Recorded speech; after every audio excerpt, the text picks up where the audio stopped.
So today's cake, as you can see, it's fairly simple. We'll be doing a drip cake covered in a lilac frosting. So let's get started. I'll be doing just a vanilla cake with the vanilla flavored frosting, and I'll be using 3 8-inch cakes for that. So first off, let's go ahead and level each layer and fill them up and stack and frost.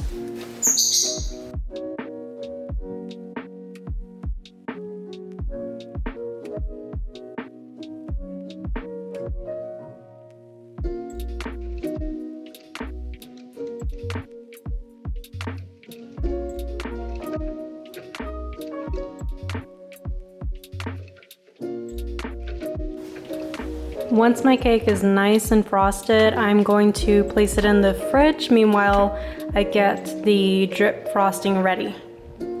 For my drip icing, it's a very simple 3-ingredient recipe that I use. And it's really much like your grandma's recipe, where it's like just a pinch of that and a touch of this, and just keep going until it looks right. But I start off with 2 egg whites, and then 2 teaspoons of lemon juice, and then 2 cups of confectioner's sugar.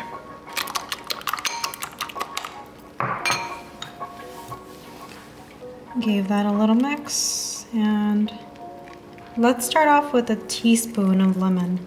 But I love this icing because it really hardens well for me to be able to paint over it with edible gold food coloring, which is the look that my customer wants. I've used chocolate ganache for other drips, but it never hardens the way that I want it to allow me to paint over. Those are perfect for color drips, but for something that I need to be blank, this is my go-to. So ready for my first cup of sugar. And what I'm looking for is kind of like I don't know, it's hard to describe the consistency. I think it's like a runny toothpaste, I guess. I had to grab a bigger bowl, but as you can see, this is way too runny. So I'm at 2 egg whites, 3 cups of confectioner's sugar, 1 teaspoon lemon. I think next time I'll add just 1 egg white will be sufficient. But I can feel it starting to get a little bit sturdier.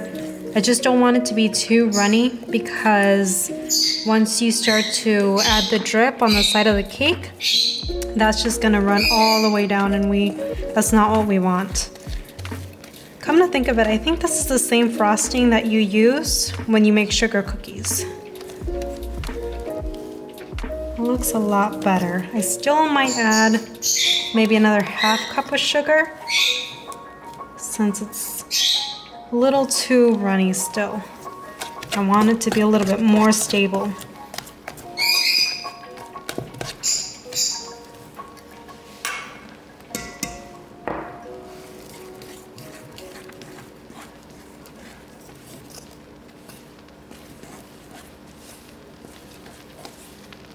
Yeah, I feel a lot more confident about this consistency. So very much like toothpaste.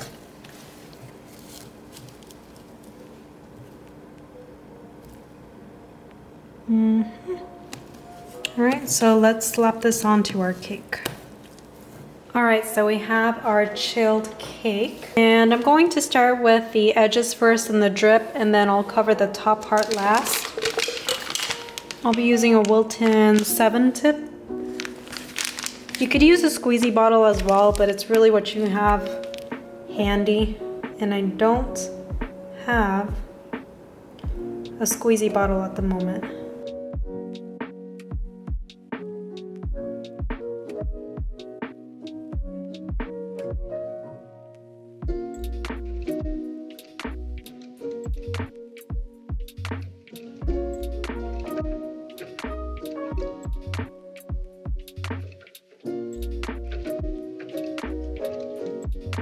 I love this recipe because it really lets you be in control of your drips. Okay, let's fix this one. It's a little wonky. I'm gonna get a wet Q-tip to kind of melt the frosting back in place.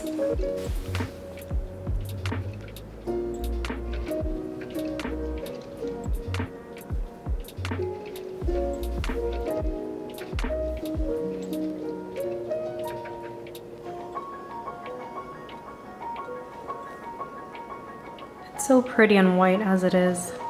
But I'm going to add a little bit of more lemon juice for the top just because I needed the sides to be a lot more stiffer than the top.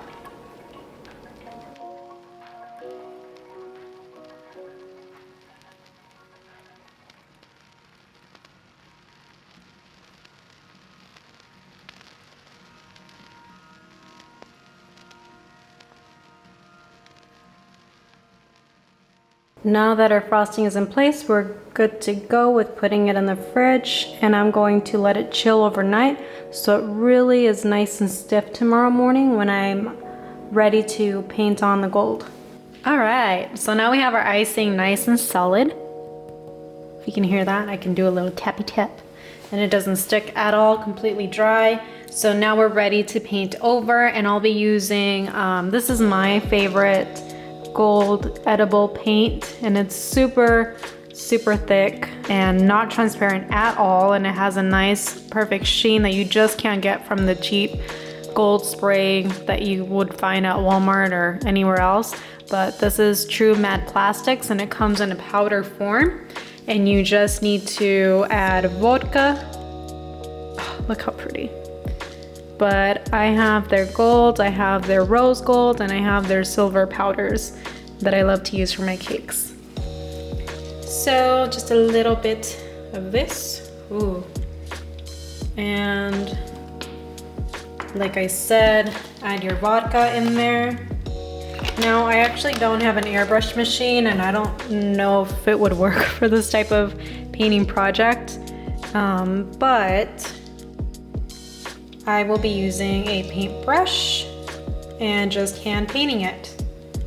Oh, look, liquid gold, so pretty. And I also have a tiny brush I'll be using for the sides.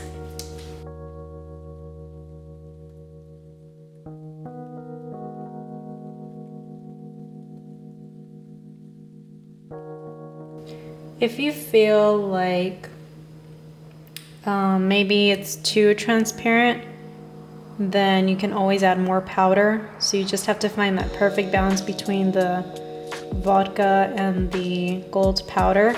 I'll put in my description below the link to where you can purchase this gold powder.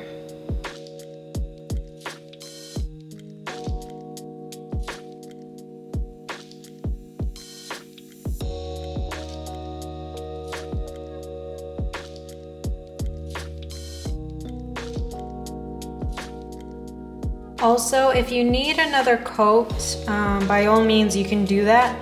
I would just suggest that you wait until the top layer dries a bit for you to apply that second coat, because otherwise it starts to erase away if you try to apply another layer too soon.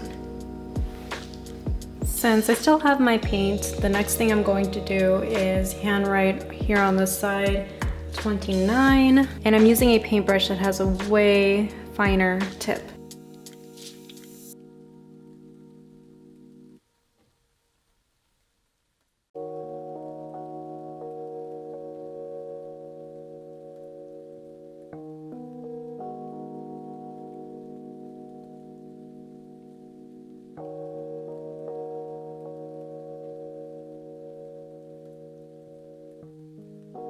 Now that that's done, also I'll be using some of the gold to kind of add some sparkle to my macarons.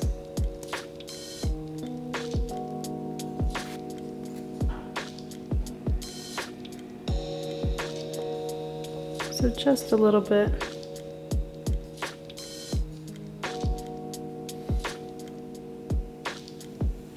All right, ready for the fun stuff. So today's the day of, and we're going to start adding on top all of our chocolate dipped strawberries, marshmallows, and macarons. I don't know how you say that. But I have toothpicks, I have some popsicle sticks, and I have some leftover icing just in case. But let's just kind of start stacking how we feel it will look right. My customer specifically just wanted on one side. So let's get started. Also, I do want to point out that I did store my macaroons in a tight container, and also the marshmallows, to avoid any drying out, I did store those in plastic containers. The strawberries were just out in the open in the tray.